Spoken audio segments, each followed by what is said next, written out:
Hi everyone.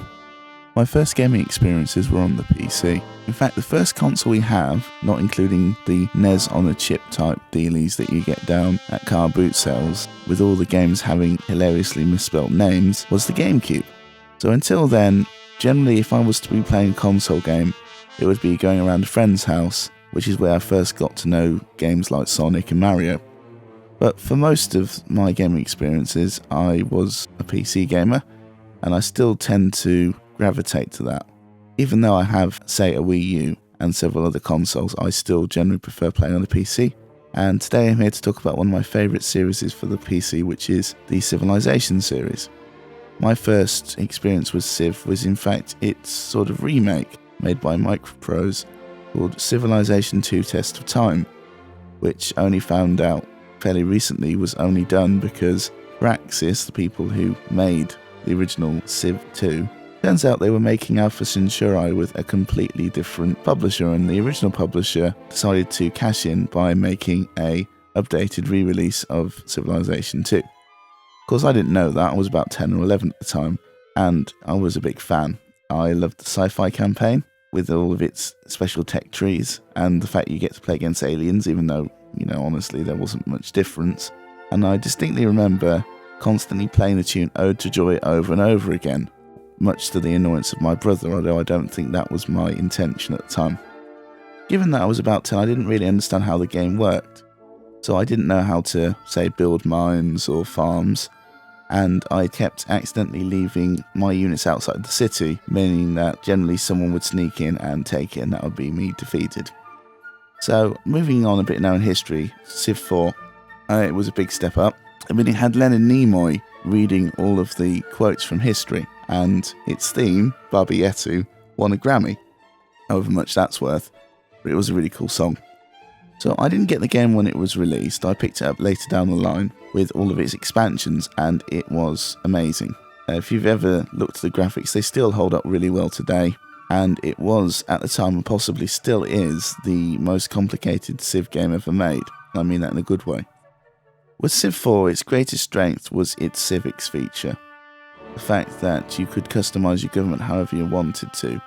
Civ 2 had a basic form of this, starting off with despotism, and then moving up to, say, monarchy, and then generally ending up with either a democracy, communism, or fundamentalist theocracy. But with Civ 4, it allowed you to pick your civics from 4 different trees. So it wouldn't just be about your government type, it would be like whether you'd have free speech, all the stuff that's important, and it meant that you could customise your civilization the way you wanted it to be quite easily. But the game I really want to talk to you about, what this video is mostly about, is Civilization 5. Now, I understand, obviously, when it was launched, it was a step down for a lot of people, and for some people it still is, and I think people are entitled to their opinion on that. But the changes that it did make vastly appealed to me. I've never really liked the old way of the combat working. It used a unit stack combat system, so you could have multiple units all in one pile. And in Civ 2 it wasn't so bad, because if you attacked a unit stack with your units and you won, it basically wiped all of theirs out, so it meant that there was a punishment for stacking all your units together in giant columns. They removed that in Civ 4, which basically meant that you could suddenly see this giant wall of death, this column of death making its way towards you, and you knew that you didn't have enough people to hold it off unless you did it yourself. Civilization 5, however, is generally more set up like a war game. So you'd have 1 unit per tile, and that meant that you could see at a glance what the enemy has. I also like the fact that they actually have ranged combat in the game now. Before, they didn't have the capacity to do that, but now if you set your archer up, say 2 hexes, because it's a hex-based game now, not a square-based game, that's another change they made. If you're 2 hexes behind, you can protect your archer with, say, putting a warrior in front to protect them. But the problem, obviously, with the game was that it was missing a lot of elements and depth that Civilization 4 had. So I can understand in the end why people looked at Civ 5 and said, yeah, we're going to have to wait on this one. First expansion, Gods and Kings, was, I think, a good start. It re-added religion and espionage to the game, and it gave more importance to city-states. One of the big changes to Civ 5 is now there are little cities that are run by the computer that aren't part of an empire, and you need to react with them, often to get things that might be useful. Say if they've got a resource that you need, by basically becoming their friend, you get their stuff, which is quite cool. The game still left problems with the late game, though, because once you'd built up your civilization to a certain point, you'd get to the point where you'd just be like, click, click, move a few units, click, click. There was nothing really to shake up the way the game worked. The addition of the religion system, as I mentioned earlier, was generally useful for the early game, but they specifically made it so that the effects would taper off near the end, and that left nothing to fill that gap. But the game's second expansion, Brave New World, was completely amazing.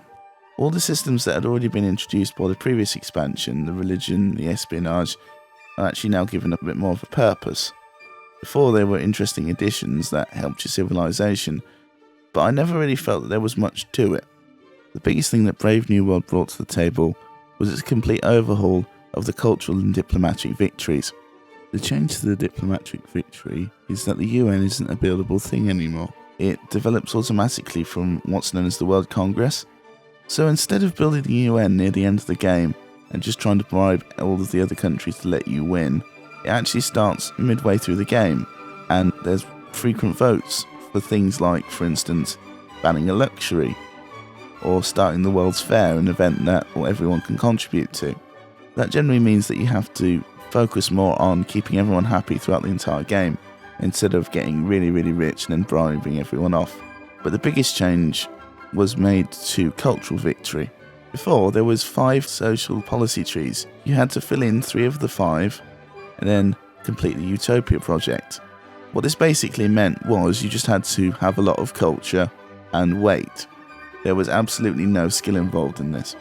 In Brave New World, though, it's completely different. The cultural victory now involves tourism. In this case, you get tourism by having your great artists, your great singers, your great writers creating works of art, and then people want to come to your cities, look at them, and you win basically when your tourism overwhelms their culture. Basically at the point where everyone else starts to basically act like you, to the point that they might as well rule the world. It's a lot harder. In the original games, I often went for cultural victory because it was pretty easy to do. I've never won a cultural victory so far. I don't know what I'm doing wrong, but I'm really enjoying the challenge of trying to work out how I can actually do this. The other changes made to Brave New World that I really like is the fact that the social policies themselves have been improved. Previously, there was a religious tree and a science tree, and they were completely incompatible. That obviously wound me up quite a bit. The change is a lot better because you can now build your empire up to be both religious and scientific based. In fact, the two, if you know what to do, you can get the two working together really well. The final change that they added was an ideology system, and it basically means that when you get to a certain point in the game, you get to pick an ideology, and there's 3. There's freedom, order, and autocracy, and you get bonuses for being one of the first or second people to pick an ideology, so that basically forces the AIs or other players to pick a completely different ideology to you. And generally in that case, it really shakes up the status quo, because civilizations that you were previously friendly with start to view you with suspicion because, you believe in democracy and they believe in communism. And yet someone that you didn't really like, who was, say, a warmonger towards you, might have picked democracy too, and suddenly they're friends with you. I think it's a really, really good change. So I can understand why people still look back at Civ 4 and say it's a better game. But for me personally, I've played a lot of Civ 5. I've played hundreds of hours of it, and once I finish recording this, I'm probably going to be going back and playing some more. So if you haven't picked up Civ 5, what I would suggest is definitely seek it out. Steam does their sales, and when it comes up in a sale, I would suggest you buy the complete pack, pick it up and see how well you do. As a bit of a postscript, I managed to install a copy of Civilization 2 Test of Time onto my new laptop. Admittedly, I had to basically create a virtual machine version of Windows XP to do it, but it was good to boot it up again, listen to that old music, and get completely thrashed again. Because despite the fact that I know a little bit more than I do now, that game's still amazingly hard. But hey, that's how things go. I'm Joseph. You've been listening to my thoughts on Civilization 5. Please let me know your thoughts on Civ 5 and the entire Civ series in the comments. I'll speak to you soon.